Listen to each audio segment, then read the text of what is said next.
Hey, Tim Sykes here. I'm filming this on the 14th, but I have a crazy schedule, so I'm going to try to post this on the 15th. The 15th is my birthday, so thank you in advance for all the birthday wishes. I really appreciate it.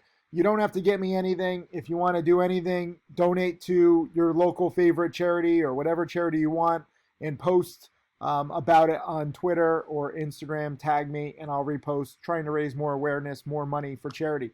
But this video, also I should mention we have these blowout sales on Profitly and on Stocks to Trade. I'll link that in the video below. But right now I want to talk about these trades that I did today, made around 13 grand.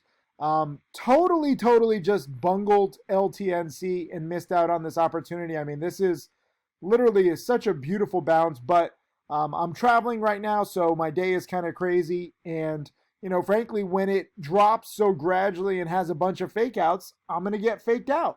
I don't mind it. As I said, I'm still up 13 grand today, even with these two losses on LTNC. Small losses are fine. But, props to everybody. Like, we haven't seen a lot of good dip buys lately. Now, really in the past 2 days, we've seen some pretty good dip buys. LTNC, I mean, this is more like midday, so it's not my ideal kind of dip buy. The morning panic and bounce was better. If you go through all my trades, I did do well on the initial morning panic.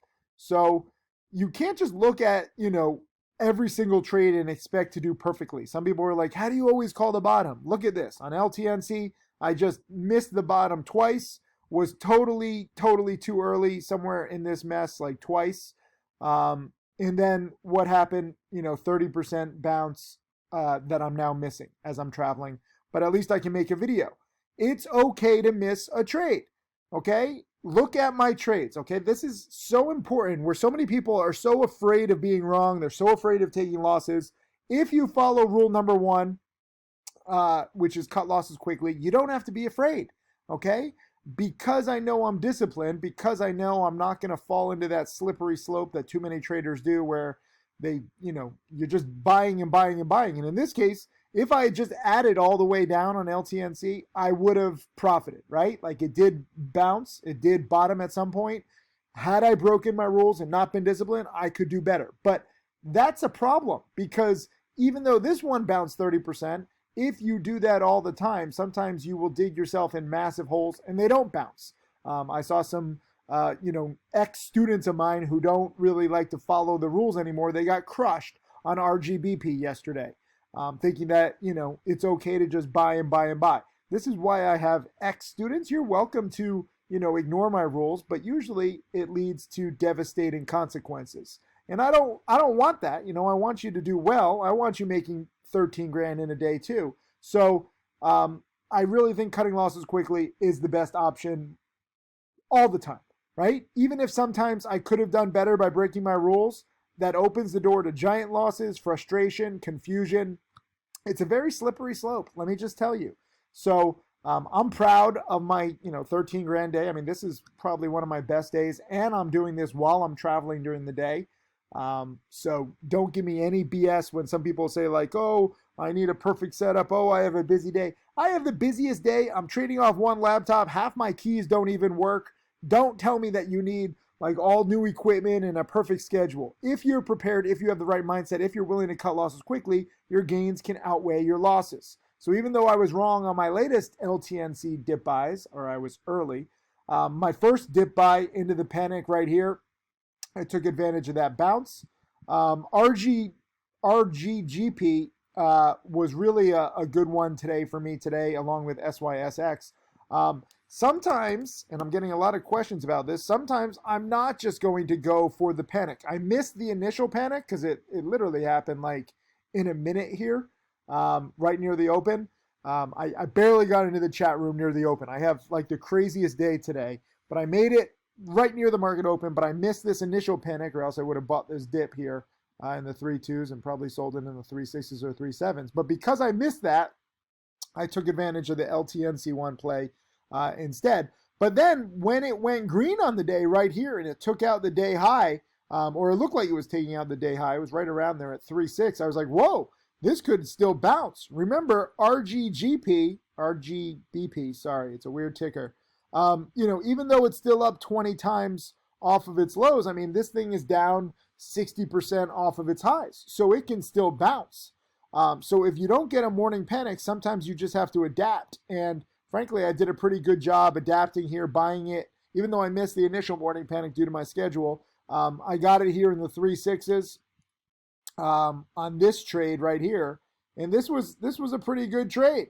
From the 3.6s to the low 4s, I didn't exactly catch the top. It went all the way to the mid 4s, but I was pretty happy. The reason why I bring up the fact that I'm traveling today to help you understand how I'm trading and in my mindset, right? So like it's going to make me more conservative. It's going to make me want to take profits quicker. And on LTNC, it made me take losses quicker because I was like, okay, it's not bouncing. Let me just, get out and protect myself. I didn't even know if I was going to have Wi-Fi, and I didn't know that it was going to bounce so perfectly, right? So if you are traveling, recognize that impacts your trading. That said, SYSX keeps going. I mean, this is actually hitting new highs right now. This is absolutely fantastic. I didn't think that it was going to get to the 14s. But I had a solid, little over $6,000 profit buying it here in the 6s, selling it in the 8s. Pretty amazing. Let's see. Stefan thanked me. Cool. Crazy to... You see my Z doesn't work. Crazy to see SYSX now up to the 14s too. So when you look at this, I mean, this is my biggest profit in quite a while. I was just dip buying this panic here, right? So I missed this entire run up. It was choppy. I missed it going supernova from the 6s to the 14s. I mean, this is the same kind of supernova spike that RGGP had near the open. If I had been there, I want to say I'd be trying to buy it here in the 6s, but I wouldn't have held it all the way to the 14s. If I had bought it here in the 6s, I would have been out in the 7s, 8s, or 9s. Max. Probably 7s or 8s. But I missed this supernova run up. And if you ever miss a supernova run up, you usually get a dip buy opportunity. So SYSX went all the way from the 14s, and then I really caught the bottom nicely here in the 6s. And then I sold it here in the 8s, and now, back to the 13s. So this was just a classic gimme. This is from my penny stocking framework guide, penny stocking framework part 2. You should watch them. This is a classic number 5 pattern. Classic intraday number 5 pattern. I didn't even get the full size. I wanted more size on this.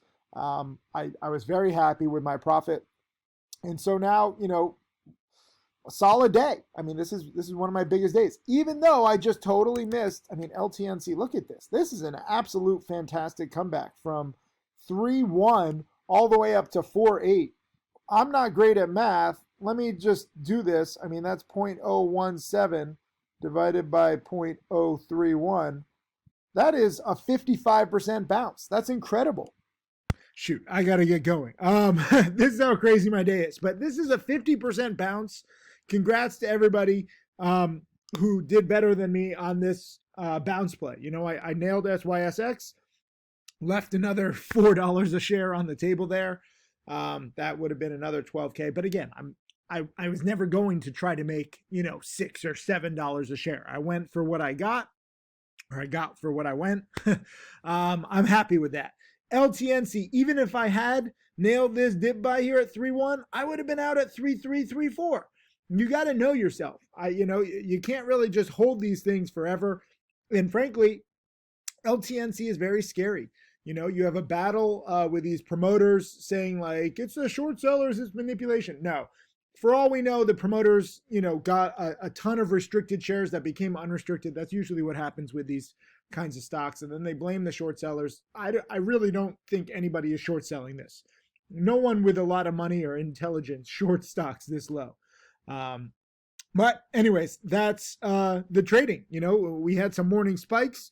I missed BBKCF, by the way, too. This was another beautiful panic in bounce. So if you like higher price stocks, I know some people don't like under $1. This one bounced 10% too, right near the open. So lots of opportunities. Dip buys, morning spikes, same patterns as always. I will link this birthday sale below. It's for the next few days. Take advantage of it. I got to get going. Thank you again for all the birthday wishes. I'll see you in chat.